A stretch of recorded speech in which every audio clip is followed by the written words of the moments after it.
नमस्कार. मी शेखर नानसकर.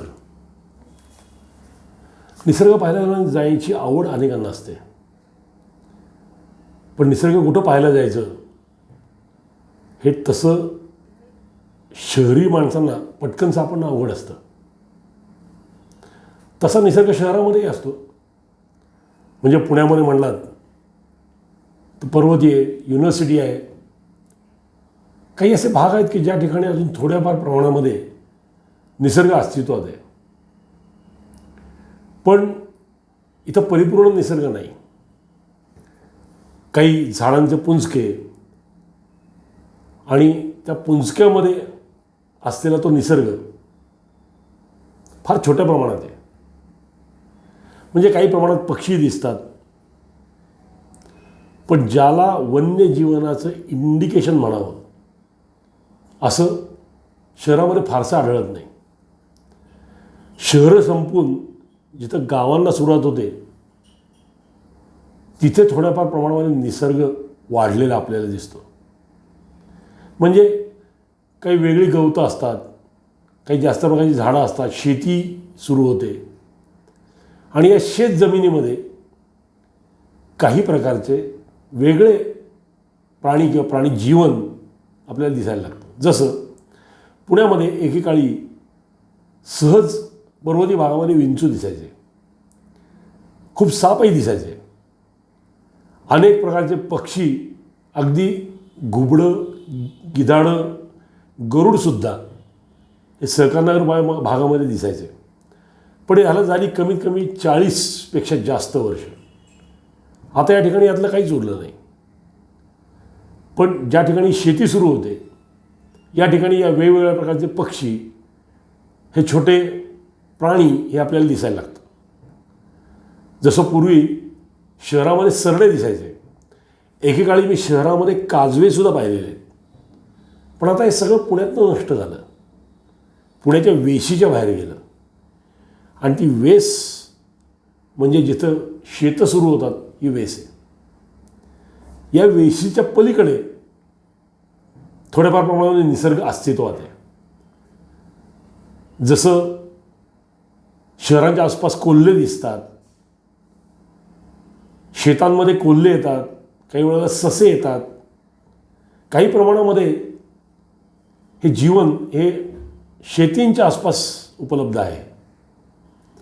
पण त्याच्याही थोडंसं पलीकडे गेलं जिथं अंतर्गत स्वरूपाची गावं ही असतात, जी गावं डोंगरांच्या आसपास असतात, ज्या गावाच्या जवळपास शहरं नाही आहेत, अशा ठिकाणी निश्चित प्रमाणात निसर्ग दिसायला लागतो. ह्याच्यामध्ये वेगवेगळ्या प्रकारची झाडं आहेत. ह्याच्यामध्ये मध्येच असे काही भाग असतात की ज्या भागामध्ये अजून शेती नाही आहे, अशा ठिकाणी एखादा ओढा गेलेला असतो. त्या ओढ्यावर बरीच झाडी आलेली असतात आणि त्या ओढ्याच्या साहाय्याने तिथे जगणारं वन्यजीवन हे चांगल्यापैकी प्रमाणात असतं. इथे खऱ्या निसर्गाला सुरुवात होते. याचा वासच आपल्याला येतो. म्हणजे थोडासा एक पानांचा कडवट वास, थोडासा ओल्या मातीचा वास, याला निसर्गाचा वास असं म्हणायला हरकत नाही. असा वास त्या ठिकाणी यायला लागतो. पण आपल्याला जाणवतं की इथे शहर संपलं आहे आणि थोडासा निसर्गाला सुरुवात झाली. ज्या ठिकाणी हेही संपतं, म्हणजे शेती जिथं संपायला लागते आणि त्या शेतीच्या कडेला असलेले डोंगर, कपारी हे जिथे येतात त्या ठिकाणी अजून जास्त प्रमाणामध्ये निसर्ग उपलब्ध होतो. अशा सगळ्या ठिकाणी जंगल असेल असं सांगता येत नाही, पण अशा ठिकाणी गवताळ कुरणं असू शकतात. ज्या ठिकाणी थोडीफार झाडी असते अशा झाडीमध्ये हमखास काही ना काही प्रमाणामध्ये वन्यजीवन उपलब्ध असतं. जसं उदमांजरे आहेत, जसं कोल्हे आहेत, जसं ससे आहेत, काही प्रकारचे साप आहेत. हे सगळे त्या भागामध्ये आपल्याला दिसतात. आणि त्याच्याही पलीकडे जेव्हा आपण जायला लागतो त्यावेळेला शेती संपते, गावंही संपतात आणि त्याच्या पलीकडे जो भाग असतो त्या भागामध्ये खऱ्या प्रमाणामध्ये निसर्ग दिसायला लागतो. हे निसर्गाचं खरं स्वरूप असतं. हा निसर्ग म्हणजे काय?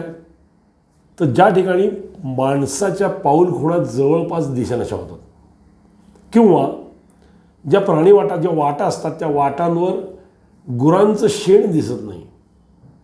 कारण जर गुरांचं शेण दिसत असेल तर ही गुरं ही सगळी त्या भागातल्या जंगलांमध्ये फिरत असतात आणि त्यामुळे त्या भागातलं वन्यजीवन त्या मानाने कमी प्रमाणात असतं. म्हणजे ही गुरं ज्या भागामध्ये फिरतात त्या भागामध्ये इतर प्राणी त्या मानाने कमी संख्येने आपल्याला दिसतात. पण तरीही त्या मानाने हा भाग हा निसर्गाच्या जास्त जवळ असतो. अनेक नैसर्गिक गोष्टी या भागामध्ये दिसू शकतात. मी मगाशीच जे प्राणी सांगितले त्यापेक्षाही जास्त प्रकारचे प्राणी हे त्या भागामध्ये दिसू शकतात. पण ज्या ठिकाणी ह्यातलंही काही नसतं, जिथे फॉरेस्ट लाईन सुरू होते किंवा जंगलाची रेस सुरू होते किंवा इथून पुढं जंगलच आहे, अशा ठिकाणी खरं वन्यजीवन दिसायला लागतं. या ठिकाणी तुम्हाला गेल्यावर जाणवतंच की इथं माणसाचं अस्तित्व नाही आहे. म्हणजे काय तर माणसाच्या ज्या पाऊलखुणा असतात, माणसाने सोडलेल्या ज्या गोष्टी असतात, म्हणजे त्याच्यामध्ये कागद असतं, त्याच्यामध्ये प्लास्टिक असतं, त्याच्यामध्ये अनेक छोट्या छोट्या तुकड्यात गोष्टी असतात ज्या गोष्टी तुम्हाला रस्त्यात पडलेल्या दिसतात. या जिथं दिसत नाहीत, मानवनिर्मित कुठलीही गोष्ट दिसत नाही, त्या ठिकाणी खरं जंगल दिसायला सुरुवात होते. या जंगलामध्ये कुठलेही रस्ते नसतात, या जंगलामध्ये फारशा पायवाटा नसतात. या जंगलामध्ये ज्या असतात त्या प्राणीवाटा असतात आणि याच्या आसपास जे ओढे असतात ते ओढे अतिशय स्वच्छ असतात. म्हणजे तुम्हाला त्या ओढ्यांमध्ये कुठल्याही प्रकारचा कचरा दिसणार नाही, त्या ओढ्यांमध्ये कुठल्याही प्रकारचे कागद आलेले तुम्हाला दिसणार नाही, प्लास्टिक दिसणार नाही. आणि त्या ओढ्याचं जर तुम्ही पाणी पाहिलं तर पाणी अतिशय स्वच्छ असतं. कुठल्याही कडूळ प्रकारचं किंवा त्यात काहीतरी प्रदूषण झालं आहे अशा प्रकारचं कुठलंही पाणी या भागातनं वाहत नसतं. त्यामुळे पाणी किंवा ओढे पाहिल्यानंतर तुम्हाला लक्षातच येतं की हे पूर्णतः निसर्गाचा भाग आहे आणि याच निसर्गाच्या भागाकरता आपला शोध चालू असतो. याच निसर्गाकडे आपला ओढा असतो.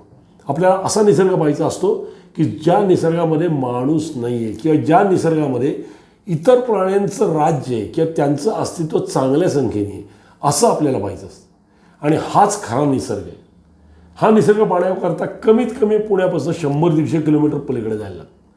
त्याहीपेक्षा मोठ्या प्रमाणात पाहायचं झालं तर पुण्यापासून कमीत कमी 800 किलोमीटर तुम्ही गेलात तर तुम्हाला खऱ्या प्रकारची जंगलं दिसायला लागतात. आणि ही जंगलं म्हणजे परिपूर्ण स्वरूपाची जंगलं आहेत. ज्या जंगलांमध्ये प्राण्यांचं अस्तित्व आहे, ज्या जंगलामध्ये मोठे प्राणी आहेत, ज्या जंगलामध्ये त्यांची इकोसिस्टीम इंटॅक्ट आहे, म्हणजे त्यांचे शिकारी असतील, त्या शिकाऱ्यांना असणारी शिकार असेल, प्रेबेस ज्याला म्हणतात तो प्रेबेस असेल, हे सगळं ज्या भागामध्ये अस्तित्वात आहे, ज्या ठिकाणी फूड चेन अस्तित्वात आहे, म्हणजे एका प्राण्याला खाणारा दुसरा प्राणी, त्याला खाणारा तिसरा प्राणी आहे आणि असं करत त्यांचं जीवन त्यांच्या पद्धतीने माणसाचा कुठलाही डिस्टर्बन्स किंवा उपकार काहीही न येता व्यवस्थित प्रमाणात चालू आहे, त्याला खरं जंगली जीवन म्हणतात. आणि हे जीवन पुण्यापासून खूप लांब आहे. पुणे मुंबईसारख्या शहरांपासून हे आता खूप लांब गेलेलं आहे. मुंबईजवळ तसा पाहिलं तर बोरिवली नॅशनल पार्कसारखा एक भाग आहे की ज्या भागामध्ये अजूनही बिबटे आहेत, ज्या भागामध्ये काही प्रमाणात वन्यजीवन आहे. पण तुम्हाला खरं सांगायचं ना तर एक प्रकारचं समाधान आहे. खरं जंगल जे आहे ते पुण्यापासून 800 किलोमीटरच्या पुढे. त्या ठिकाणी तुम्हाला माणसाचं अस्तित्व जाणवणार नाही. त्या ठिकाणी खेडेगावंसुद्धा संपलेली असतील. जी खेडेगावं असतील ती अत्यंत एकलकोंडी अत्यंत एकलकोंडी असलेली गावं, ज्या गावांना कुठलाही सपोर्ट नाही आहे अशा प्रकारची गावं, कदाचित ज्या गावामध्ये इलेक्ट्रिसिटीसुद्धा पोचलेली नाही अशी गावं, काही गावांमध्ये असं की ज्या गावांमध्ये पायी चालत जाणं हा एकमेव मार्ग आहे, ज्या ठिकाणी गाडीसुद्धा पोचत नाही, अशा ठिकाणच्या पुढे हा आपला निसर्गाचा भाग सुरू होतो.